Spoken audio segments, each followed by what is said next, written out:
Okay, good evening class again. अपनी revision class कर रहे हैं। रिवीजन क्लास है यूट्यूब के लिए। चैप्टर 2 में एक टॉपिक रह गया था कॉम्पोजिशन स्कीम उसकी, और उसके बाद हम चैप्टर 3 की भी रिवीजन क्लास करेंगे। तो एक काम करते हैं, बीच में 3 बढ़ा देते हैं, चैप्टर 2 लिखा छोड़ देते हैं। ठीक है, चैप्टर 1 की हमने पहले डाली थी, चैप्टर 2 में एक टॉपिक छोड़ दिया था कॉम्पोजिशन स्कीम के बारे में। अब हम पढ़ रहे हैं, नया रूल है। प्लीज सारे बच्चे देखना इसको, जिन्होंने ये वाला अमेंडमेंट नहीं पढ़ा है तो उनका अमेंडमेंट भी हो जाएगा इसमें। कॉम्पोजिशन स्कीम का जो अर्लियर रूल था वो भूल जाइए, ये बिल्कुल नया टॉपिक है। किन लोगों पर कॉम्पोजिशन स्कीम एप्लीकेबल है वो हम डिस्कस करने वाले हैं। कॉम्पोजिशन स्कीम के लिए प्रोविजन कहता है कि अब रूल ये, कौन लोग कॉम्पोजिशन स्कीम ले सकते हैं। उन्होंने कहा 2 पार्ट में डिवाइड किया हमने, कौन कॉम्पोजिशन ले सकता है। एक तो बना दिया हमने जो लोग किसी भी गुड्स में डील करते हैं, एनी गुड्स सप्लाई। पहले सिर्फ कॉम्पोजिशन थी गुड्स के लिए और सर्विस में रेस्टोरेंट्स के लिए, अदर सर्विस के लिए भी आ गई थी, लेकिन उसका डिटेल और बेटर प्रोविजन हम इस डायग्राम से बना रहे हैं। आप सब लोग ध्यान से देखिए। और साथ में है रेस्टोरेंट सर्विसेज, इनके लिए कॉम्पोजिशन कब और कैसे मिलेगी उसका रूल अलग है। और जो इनके अलावा अदर सर्विसेज में डील करते हैं उनके लिए रूल क्या है वो अलग से। क्लियर?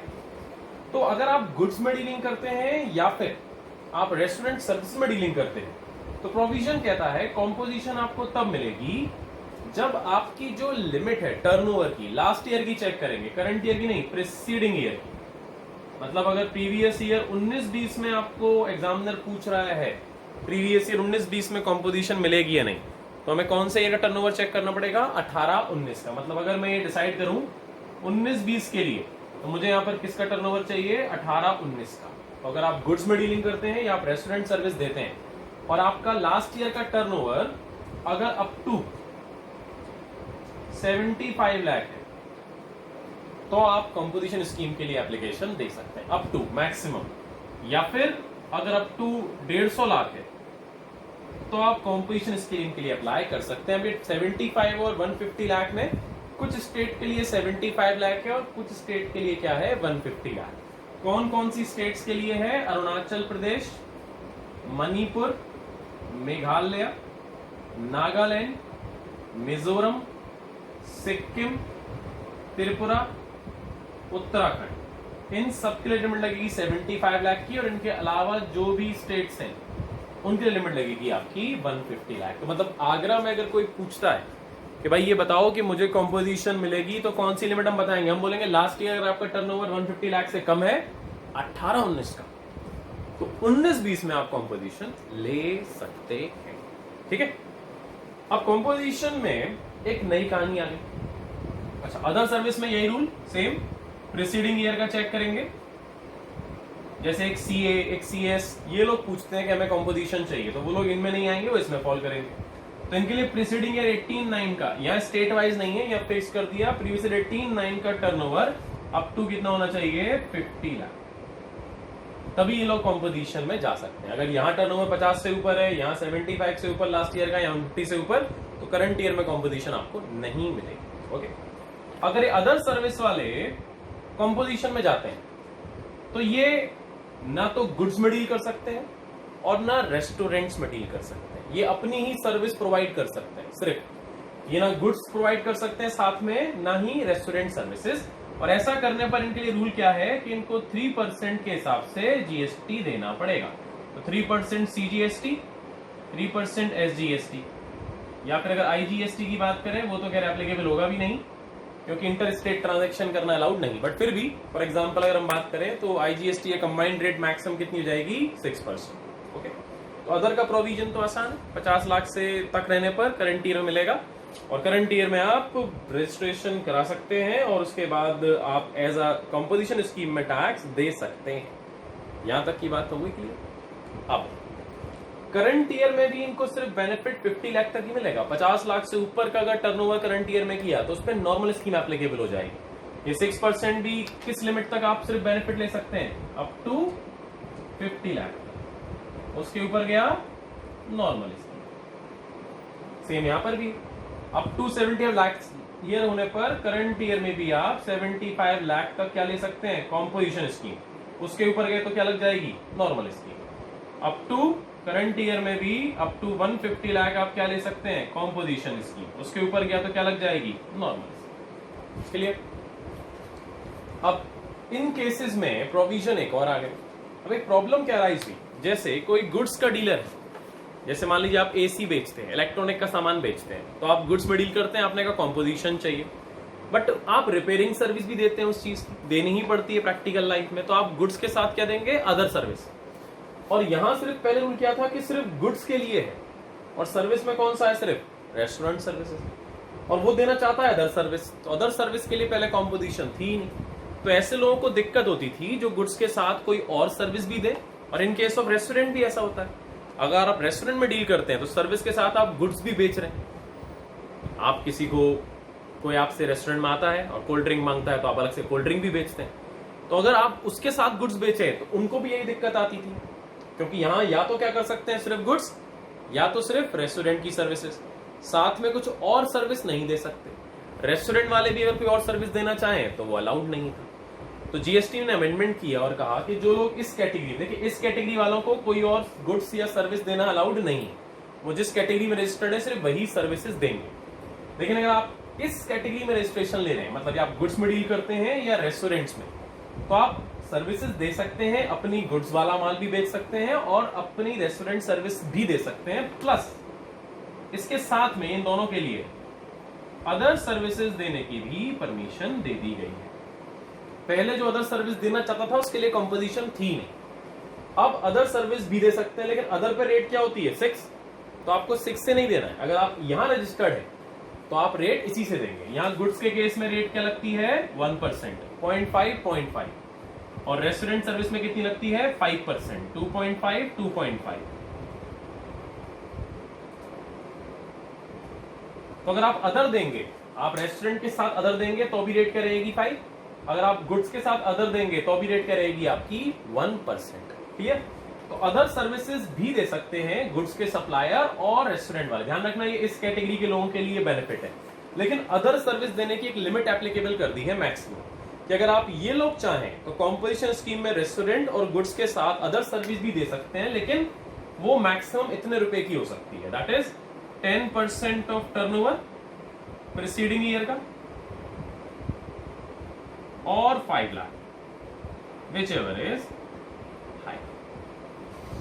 तो आप इतने रुपए तक की अदर सर्विस भी दे सकते हैं। जैसे अगर मैं आपसे कहूं कि किसी का इन स्टेट में रजिस्ट्रेशन है और लास्ट ईयर टर्नओवर था 60 लाख रुपीस, तो पूछेंगे कि भाई करंट ईयर में कॉम्पोजिशन मिल सकती है क्या उसे गुड्स में या रेस्टोरेंट में, तो आंसर आएगा यस, क्योंकि 60 लाख था, मिल सकती है।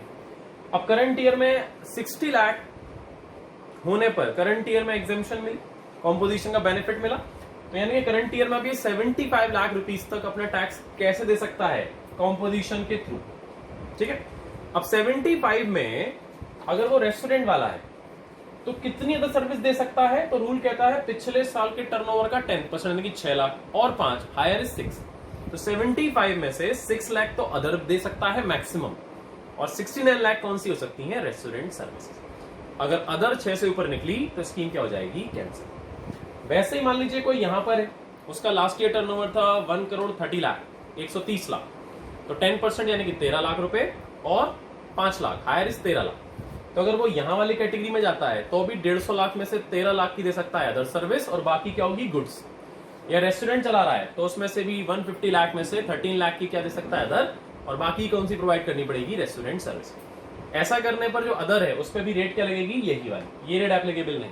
और अगर आपने लिमिट को क्रॉस किया तो आप कॉम्पोजिशन से बाहर, अगर कॉम्पोजिशन की कोई भी कंडीशन पूरी नहीं होती तो आपको स्कीम से बाहर निकाल देते हैं। ओके, ये रहे इसका नए अमेंडेड नोट्स। इन बच्चों के पास ना हो मुझसे मांग लेना, मैं व्हाट्सएप कर दूंगा पीडीएफ फाइल से।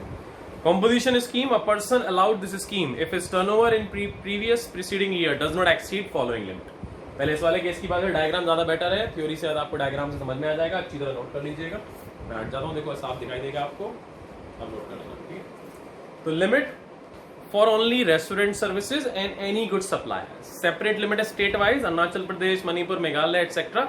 यहाँ पर है 75 लाख रुपीज और अदर स्टेट्स में है 150 lakh. Manufacturer and trader along with supply of goods और रेस्टोरेंट, अब ये वाली बात कर रहा है। गुड्स एंड रेस्टोरेंट के साथ आप चाहे तो कॉम्पोजिशन स्कीम में अदर सर्विस भी दे सकते हैं, लेकिन उसकी लिमिट फिक्स्ड है 10% ऑफ लास्ट ईयर टर्नओवर और 5 lakh whichever is higher. Rate है मैन्युफैक्चरर के लिए 1%, मतलब 0.5, ट्रेडर भी है तो अभी गुड्स के लिए 0.5, रेस्टोरेंट के लिए 2.5। बोथ अदर सर्विसेज के बारे में बात करते हैं, सेपरेट लिमिट है, इसमें स्टेट वाइज कोई झगड़ा नहीं है। Aggregate turnover does not exceed 50 lakh in the preceding previous year any state, but he should not supply any kind of goods और रेस्टोरेंट। वो गुड्स और रेस्टोरेंट सर्विसेज नहीं दे सकता, बाकी कोई भी सर्विस दे सकता है। एज अ सीए मैं सीए की सर्विस दे सकता हूं और कोचिंग सर्विस साथ में दे सकता हूं, वो दोनों किसमें गई अदर। मैक्सिमम कितनी प्रोवाइड कर सकती हैं 50 लाख रुपीज तक, लेकिन इनके साथ ना तो गुड्स बेचना अलाउड है और ना इस सर्विस के साथ रेस्टोरेंट। ऐसे अलाउड है, गुड्स के साथ ये सर्विस अलाउड है, रेस्टोरेंट वाले के लिए अलाउड है, बट इनके लिए ये इधर से तो अलाउड है, इधर से आउटगोइंग है, उधर से इनकमिंग ऐसा नहीं। जैसे एज अ सीए मैं सर्विस दे रहा हूं, मैं रेस्टोरेंट सर्विस नहीं दे सकता, मैं सीए के साथ कोई माल नहीं बेच सकता। हाँ, बट अगर कोई और पर्सन जो गुड्स में डीलिंग करता है तो वो कोई और सर्विस दे सकता है। अदर 50 लाख की और रेट लिमिट है यहाँ पर 6% की रेट, यानी कि 3 और 3। ये जो 50 लाख या 75 लाख या फिर 150 लाख की बात है, ये चेक होता है एग्रीगेट टर्नओवर। नीचे एग्रीगेट टर्नओवर की डेफिनेशन दी है, ये आप लोग जानते हैं। एग्रीगेट टर्नओवर में सारे टर्नओवर जोड़ दो, सिर्फ क्या क्या छोड़ दीजिए उसमें, एक तो नॉन सप्लाई नहीं आएगा, जो चीजें नेगेटिव लिस्ट में वो नहीं आएंगी, प्लस कोई टैक्स आपकी कॉस्ट का या टर्नओवर का पार्ट नहीं माना जाएगा। ठीक है, तो इसमें आप देखिए टैक्सेबल सप्लाई जोड़ दी, एग्जेम्प्टेड जोड़ दी, एक्सपोर्ट जोड़ दी, इंट्रा सब जोड़ दी है लास्ट ईयर की जो भी थी। और ठीक है, ये सब एग्रीगेट टर्नओवर कौन सा ईयर का है, प्रीसीडिंग ईयर का। एक्सक्लूड करेंगे सेंट्रल, स्टेट एक्सेट्रा, जीएसटी इसका पार्ट, कॉस्ट का पार्ट, टर्नओवर का पार्ट नहीं माना जाता। Exempt supply it will also include non taxable supply, exempted non taxable में इंक्लूड करी जाती हैं, या तो जीएसटी में कोई सप्लाई गुड्स की मानी जाएगी या सर्विस की, आप जानते हैं। ओके, ये सब हो गया। अब आते हैं कंडीशन एंड रिस्ट्रिक्शन पर। काफी सारी रिस्ट्रिक्शन है, अगर आपने इनमें से कोई भी रिस्ट्रिक्शन तोड़ा या कंडीशन तोड़ी तो आपको क्या करा जाएगा, स्कीम से बाहर निकालकर नॉर्मल स्कीम में ट्रांसफर कर दिया जाएगा। आइए देखते हैं कंडीशन एंड रिस्ट्रिक्शन क्या है। The scheme is not available for service sector except restaurant, ये काट दीजिएगा, अब तो उसके लिए आ भी गई है, पहले भी कटवा दिया होगा मैंने आपको। Supplier of goods which are non taxable, अगर आपके ऊपर सीजीएसटी, एसजीएसटी, आपके गुड्स अगर नॉन टैक्सेबल या सारे एग्जेम्प्ट है तो फिर ये टैक्स गवर्नमेंट को मिलेगा ही नहीं, तो गवर्नमेंट ये स्कीम आपको देगी नहीं। कुछ ना कुछ टैक्सेबल आइटम होना mandatory. Tax payer making interstate supply वालों के लिए कॉम्पोजिशन स्कीम नहीं है of course. Tax payer making supply through e commerce operator के लिए स्कीम नहीं है of course. Tax payer is not a manufacture of such goods, government के नोटिफाइड गुड्स हैं, अगर आप उन्हें बनाएंगे तो आपके लिए कॉम्पोजिशन स्कीम नहीं। आगे लिखे हुए कौन से F point section 10 for state that a registered person under composition scheme is not permitted to collect tax and neither he will be eligible for any input tax credit. Composition वाले के लिए जो उसका साल का टर्नओवर होता है उस पर उसे टैक्स देने, ये हम जानते हैं। उसके लिए आउटपुट इनपुट वाला सिस्टम नहीं, मतलब वो परचेस पर अगर टैक्स देगा तो वो उसकी कॉस्ट का पार्ट बन जाएगा, उसको उसका क्रेडिट नहीं मिलता। यही कॉम्पोजिशन का लॉस है, ये परचेस पे दिया गया टैक्स आपके कॉस्ट का पार्ट बनेगा, उसका आप क्रेडिट नहीं ले सकते। और जो आप माल सेल करेंगे उस पर भी आप कस्टमर से टैक्स नहीं लेंगे। अगर मैंने 10 लाख रुपए का माल खरीदा है जिसपे मैंने 1 लाख का जीएसटी दिया है और मैं कॉम्पोजिशन स्कीम में हूं, तो मेरे लिए कॉस्ट क्या बोली जाएगी, 11 लाख। ठीक है, अब 11 लाख पे मैंने 4 लाख का प्रॉफिट जोड़ा तो वैल्यू हो गई सेलिंग प्राइस 15 लाख। अब 15 लाख में कस्टमर को बेचूंगा तो उस पर जीएसटी नहीं ले सकता, कस्टमर को 15 लाख का ही बेचना पड़ेगा, उसके बिल के नीचे जीएसटी आप चार्ज नहीं कर सकते। हाँ, अब उस 15 लाख पे गवर्नमेंट या तो इस रेट से या तो इस रेट से, डिपेंड करता है आपके इस केस में, उतने से अपनी जेब से आपको टैक्स देना पड़ता है। तो ये नुकसान है हमारे में कि जीएसटी के अंदर कॉम्पोजिशन में टैक्स अपनी जेब से बेयर करना पड़ेगा। तो ना तो परचेज का क्रेडिट मिलेगा और ना सेल पे टैक्स, इसीलिए ये लोग टैक्स इनवॉइस नहीं रेस करते। आपको पढ़ाया है, ये लोग इनवॉइस रेस करते हैं, उसका नाम होता है bill of supply.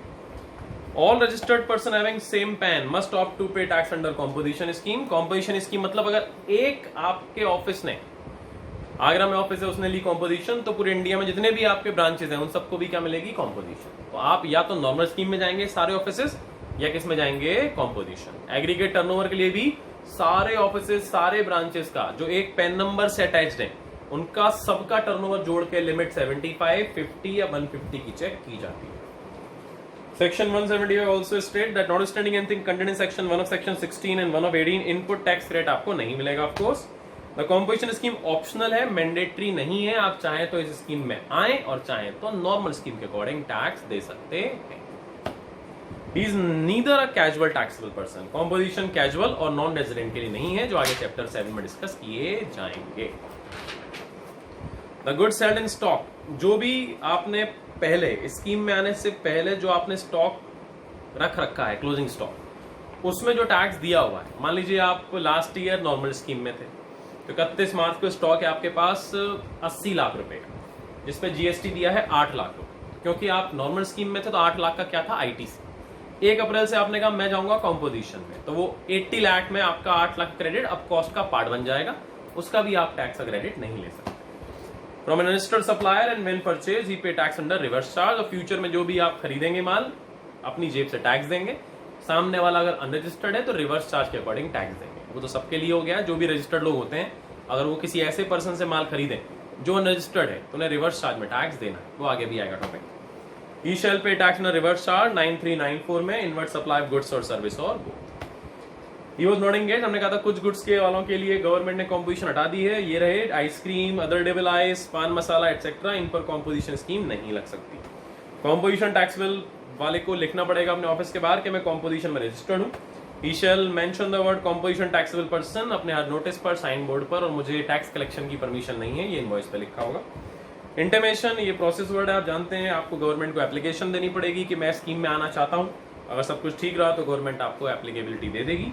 Intimation by registered person, ये भी आप पढ़ लीजिएगा। वैलिडिटी ऑफ कॉम्पोजिशन तब तक एप्लीकेबल रहेगी जब तक आप सारी टर्म्स एंड कंडीशन पूरी करेंगे। अगर आप लिमिट क्रॉस कर जाते हैं 150 लाख की या 75 लाख की या 50 लाख की करंट ईयर में, तो उसके बाद नॉर्मल स्कीम में आपको ट्रांसफर कर दिया जाएगा। सच पर्सन रिक्वायर्ड टू पे टैक्स नॉर्मल के अकॉर्डिंग आपको देना पड़ेगा, और आपको फिर बाद में टैक्स इनवॉइस रेज करने पड़ेंगे। फायदा ये है कि अगर नॉर्मल में गए तो जितना भी स्टॉक उस दिन पड़ा है तो उसका जो टैक्स दिया है उसका क्रेडिट आप दोबारा से ले सकते हैं। ये हम आईटीसी में चैप्टर 6 में डिस्कस कर चुके हैं। Further is required to file intimation, आपको बताना है जिस दिन स्कीम से बाहर जाएंगे 7 दिन के अंदर आपको डिपार्टमेंट को इंटीमेट करना पड़ेगा। ये स्टॉक वाला प्रोविजन आ गया कि जिस दिन आप स्कीम से बाहर आएंगे, नॉर्मल स्कीम में फॉल करेंगे, तो जितना भी स्टॉक पड़ा है, जैसे अब पड़ा है आप नॉर्मल स्कीम में नहीं कॉम्पोजिशन में, और स्टॉक आपके पास है 100 लाख का, 10 लाख का उस पर टैक्स दिया हुआ है, तो कॉस्ट कितनी दिखा रहा है, 110 लाख जब तक आप कॉम्पोजिशन में। कल से हम जा रहे हैं नॉर्मल स्कीम में, तो कल से अब स्टॉक कैसे दिखाई देगा, 100 लाख की कॉस्ट का स्टॉक और 10 लाख का वापस आपको आईटीसी मिल जाता है। ये सब आईटीसी के चैप्टर में डिस्कस होगा अभी आगे। जनरल प्रोविजन में आपको फिर से वही लिखा है, सारे पेन नंबर अगर एक रजिस्ट्रेशन कॉम्पोजिशन में सब जाएंगे, रिवाइज कर रखा है, इसको ऑप्शनल है, दोबारा लिखा है। एग्जाम्पल पढ़ लीजिएगा, वहां पर लिमिट चेंज कर लीजिएगा। लिमिट अब आपके पास है 75 लाख, 150 लाख और 50 लाख की, तो एग्जाम्पल में जहाँ चेंज लगता है आपको करना है उस लिमिट को चेंज कर लीजिएगा ऑफकोर्स। नीचे शेड्यूल वाला दिया है, क्या चीजें गुड्स में जाएंगी, क्या चीजें सर्विसेज में, ये तो आपको खुद करना है, इसकी प्रॉब्लम मैं आपको डिस्कस करा भी चुका हूँ। इसके बाद इसके अलावा हम चैप्टर लास्ट क्लास में अपनी कंप्लीट कर चुके हैं। एग्जाम्पल्स जो इसमें दिए हैं चैप्टर 2 में, या इसके जो पीछे क्वेश्चन दिए उन क्वेश्चन में कॉम्पोजिशन के अपने आंसर्स को अमेंड कर लीजिएगा as per this. Okay, chapter 3 charge of GST, ये बहुत ही सिंपल टॉपिक है, इसमें ऐसा कुछ भी नहीं है, ये 5 मिनट का टॉपिक है, अब अभी खत्म कर देते हैं। आइए चैप्टर 2 के साथ अब इसमें जोड़ देते हैं चैप्टर 3 की रिवीजन क्लास। चैप्टर 3 में डेफिनेशन है एक, तो आपको देखिए सब ऑलरेडी पढ़ चुके हैं, there is nothing new. Interstate supply क्या होती है, इंटरस्टेट क्या होती है, एग्जेम्प्ट सप्लाई क्या होती है, we have discussed it. Aggregate turnover भी चैप्टर 2 में डिस्कस कर चुके हैं। रिवर्स चार्ज क्या है ये अलग से डिस्कस करेंगे आगे टॉपिक में। नॉन टैक्सेबल वो है जो नेगेटिव लिस्ट में आते हैं। मीनिंग ऑफ इंडिया आपको गिवन है, इंडिया की डेफिनेशन के लिए कहते हैं आपको 4 चीजों की डेफिनेशन पता होनी चाहिए। एक है व्हाट इज TWI, जहां पर हमारी बेस लाइन होती है, बेस लाइन जहां अर्थ एरिया होता है, जहां के बाद वाटर शुरू होता है, that is called base line. तो बेस लाइन से अगला 12 नॉटिकल माइल तक लगता है TWI, territorial water limit of India, और उस पर जीएसटी एप्लीकेबल। अगर आप बेस लाइन से अगले 12 नॉटिकल माइल में कोई भी गुड्स या सर्विस सप्लाई करेंगे तो उस पर जीएसटी लगेगा।